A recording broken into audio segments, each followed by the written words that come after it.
now I'm going to talk about actually really getting to know the soil that you have. So we're going to make soil sausage rolls. So what you need to do, we're just going to move those worms out of the way, is take a sample of your soil like this. Okay, you need to have some water ready to go. Okay, this is a messy job. It's fun, it's messy. You can probably get the kids involved if you want to. Okay, so what you do is you grab some of the soil and just wet your hands and wet the soil. Okay, so it's getting nice and messy. It's a bit like Play-Doh or something like that. You really want to get it really messy. Okay, and then what you do is you start rolling it. Now I can see already you want to roll it outwards like this. The aim of the game is to see how long you can actually roll the soil out for before it starts really breaking up.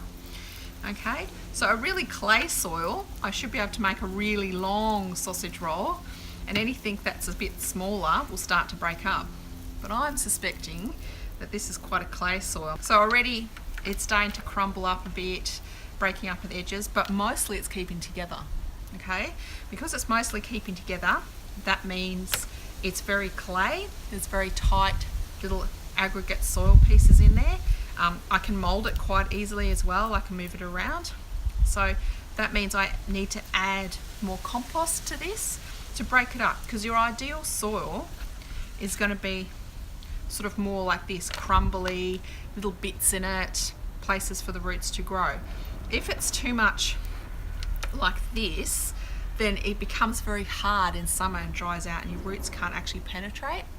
If you've got a really sandy soil, when I tried to do that, it would literally be like just not even be able to form into the shape of the sausage. I can also feel through the texture of this, it's quite granular. There's a few little bits in here. With a sandy soil, you'd feel that a lot more. It'd be really, really crumbly. It's not smooth. It's not a really silty, smooth feel like loam would have. So I can see that while it's got a lot of little bits to it, it's still very clay.